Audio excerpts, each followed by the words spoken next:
ایسا بابرکت پھل ہے جس کا ذکر قرآن کریم میں بارہا آیا ہے۔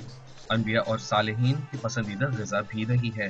قوت اور فرحت بخش ہونے کی وجہ سے رمضان المبارک میں اس کا استعمال بڑھ جاتا ہے، لیکن مہنگائی کے عذاب نے جہاں دیگر اشیاء ضرورت کو عوام کی پہنچ سے دور کر دیا ہے، وہیں کھجور خریدنا بھی عام آدمی کے بس میں نہیں رہا۔ پہلے کے مقابلے میں کم سے کم 3 گنا زیادہ ہے مہنگی کھجور۔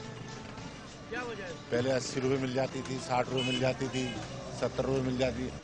موسموں کی ستم ظریفی کے باعث گزشتہ چند برسوں سے کھجور کی کھپت میں بھی کمی ہوئی ہے، جو قیمت میں اضافے کی ایک بڑی وجہ ہے، اور اب بیوپاری بیرون ملک سے بھی کھجوریں منگوانے لگے ہیں۔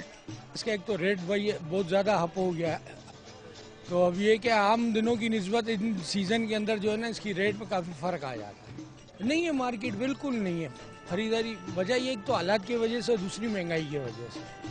یہ ایرانی ہم لوگ کھول کے بیچتے ہیں، پیکٹ والی 220 روپے کلو ہے، باقی پیکٹ 130 روپے کا ہے۔ رمضان سے پہلے 10 دن پہلے اچھا کام ہوتا ہے اور رمضان میں جا کر کے کام رک جانا ہے۔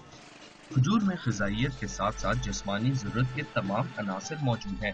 شہریوں کا کہنا ہے کہ حکومت ایسے اقدامات کرے جس سے کھجور کی قیمتیں کم ہوں اور یہ عام آدمی کی پہنچ میں آ سکے۔ محمد نبیل، ڈون نیوز، کراچی۔